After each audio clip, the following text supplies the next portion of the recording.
안녕하세요. 역사를 사랑하는 박사입니다. 오늘은 고대 페르시아 왕 이란의 아버지라고 하는 키루스 대왕에 대해서 이야기를 한번 해보겠습니다.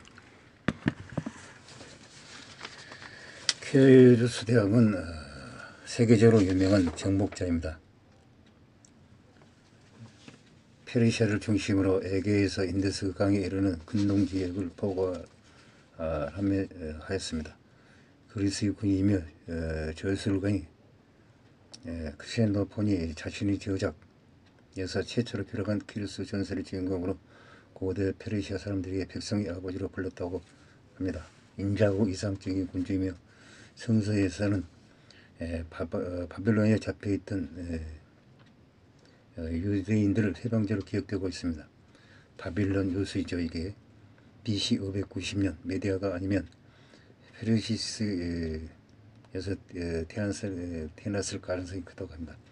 키루스란 이름이 개인의 이름인지 군주가 되었을 때 부여된 왕후인지 알 수 없으나 아케메네스 제국 창설을 된 뒤에 이란과 관련된 자료에 그 이름이 다시 등장하지 않는다는 점에서 주목할 필요가 있습니다. 그것은 이 이름이 어떤 특별한 의미가 있었다고 합니다.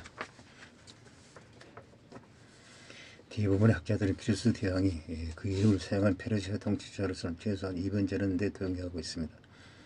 아카드로 된 한 세례문자 문헌에는 그런 항상 왕권을 행사하는 가문 출시로 안사랑 테이스페스 대왕의 후손이며 안사랑 키루스 대왕의 손자라고 안사랑 캄비시스 대왕의 아들입니다. 어쨌든 키루스는 어느 통치자 가문의 출신인 것이 분명합니다. 그의 생에 관해서는 가장 중요한 자료는 그리스 역사가 헤로도토스의 제작입니다. 크시노폰이 쓴 이상화된 전기는 역사동물이라고 하는 이상적 통치자에 관한 그리스인들을 교양하기 위한 것입니다. 키루스가 페르시아의 백성들만이 아니라 그리스인과 다른 민족들로부터 청구를 받았다는 점에서 큰 의미가 있습니다. 역사가 헤로도토스에 따르면 페르시아인들은 키루스를 자신의 아버지라고 불렀다고 합니다. 이후의 아카데미노스 왕족 군주 가운데 그렇게 존경받는 인물은 없었다고 합니다. 헤로도토스, 크세노폰, 그리스의 역사가들은 시하스 등이 이야기하는 키루스의 어린 시절은 키루스의 전설이라고 할 만합니다. 그것은 명백히 한 왕조의 창건자에 대한 그의 전적인 자질을 지녔다고 믿고 있습니다. 이런 역사에 등장하는 후기 왕조의 창건자들에 대해서도 이와 비슷한 믿음이 존재합니다. 전설에 따르면 미디아인의 왕이며 페르시안들이 대군주인 아스테아게스가 자기 딸을 페르시아에 있는 자기 신하인 캄비세스라는 군주와 결혼시켰습니다. 이들 사이에서 키루스가 태어났습니다. 그 아기가 자라서 자기를 맹몰시키는 꿈을 꾼 아스테아게스는 카루스를 죽이라고 명령합니다. 그러나 그의 수석 고문관이 이 아기를 죽이진 대신 양치에게 주어 기르게 했다고 합니다. 10세가 된 카루스는 뛰어난 자질 때문에 아스테아게스에게 발급됩니다. 아스테아게스는 자신의 꿈에 개의치 않고 주변의 권유를 받아들여 살려주었다고 합니다. 페르시스에서 성인을 자란 키루스는 자신의 에아바르지마 대군인 아스테아게스에게 대항해 반란을 일으킵니다. 아스테아게스는 군대를 이끌고 키루스의 반란을 시험하라고 했으나 BC 556년 그의 군대가 배신하고 키루스에게 항복하는 사태가 벌어집니다. 메디안의 제국을 개시한 키루스는 먼저 이란 고원에 사는 이란 부족들에 대한 지배를 공고히 한 뒤 서방으로 확대해 나갑니다. 소아시아의 리어왕 크로이소스는 아스테아게스가 몰락했다는 소식을 듣고 메디아인을 희생시켜 자기 영토로 확보해버립니다. 키루스는 메디아의 왕의 후계자로 니데를 치러 갔습니다. 니데의 수도 사르디스는 BC 547년에 함락되고 맙니다. 크로이소스는 살해됐다고 합니다. 니데 왕이 신앙하겠던 에게 해안 지방 그리스의 이오니아 도시들은 이제 키루스에게 복속되었으며 대부분이 평화적으로 굴복했다고 합니다. 몇 군데서 반란을 일으킨 그리스 도시들은 나중에 과거하게 진압당하였습니다. 그 다음에 키루스는 바빌로니아로 화살을 돌렸습니다. 그곳의 군주 나보니두스에 대한 백성들이 불만을 구실로 그의 평야지들을 침략하였습니다. 거대 도시 바빌론의 민족 신이 마르두크를 숨기는 제사장까지 나보니두스에게 등을 돌려버렸습니다. BC 539년 고대 세계의 가장 큰 도시였던 바빌론이 페르시아의 수중에 떨어지게 됩니다. 고대 메소포타미아의 신 본래 아모리족의 신이었으나 바빌론이 아모리족을 정복하면서 바빌로니아의 주신이 됐다고 합니다. 전통적으로 바빌로니아의 왕은 마르두크의 현시로 여겨졌습니다. 마르두크라는 이름은 태양의 아들이라는 뜻입니다. 성서에서 크로스는 바빌로니아의 포로로 잡혀 있던 유대인을 해방시켜 고향으로 돌려보냈다고 합니다.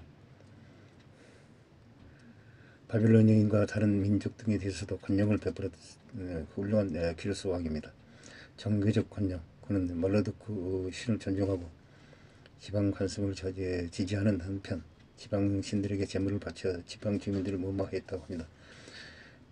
바빌론의 점령을 기르스는 메소포타미아뿐만 아니라 이전에 바빌로니아인들이 정복했던 시리아와 팔레스타인까지 수중에 넣었습니다. 소아시아에서 살던 시리시아의 왕이 있었습니다. 기루스가 크로이소스를 공격할 때 기루스의 편을 들었기 때문에 시리시아는 기루스의 제국 내에서 특별한 지위를 차지해야 했다고 합니다.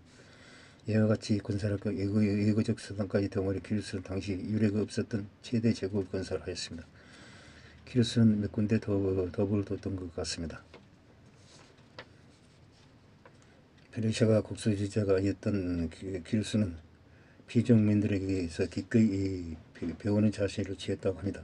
그런 메디아인을 무마시켰을 뿐 아니라 그를 페르시아인과 결합해 두 민족으로 이루어진 일종의 이원적 왕국을 꾸려나갔습니다. 기루스는 페르시아인들을 신하로 거느리고 제국을 통치했던 메디아인들에게 왕권의 전통을 빌려와야 하였습니다. 아케메네스 왕족의 왕들은 아마도 메디아인의 한 사람을 승리 대신 비싼 고문관으로 삼는 것이 권리였던 것 같습니다.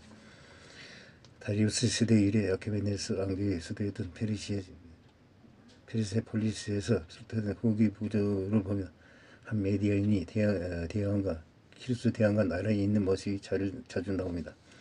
또한 페르시스 토착민이었던 알라민들도 여러 면에서 페르시아인의 스승이었다고 합니다.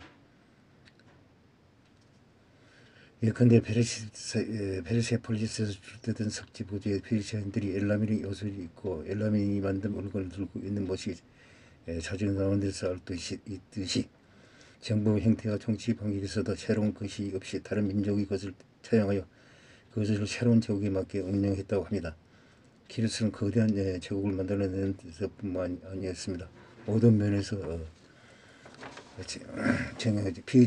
정복민들을 차별하지 않고 그 문화를 통합하였다고 합니다. 기루스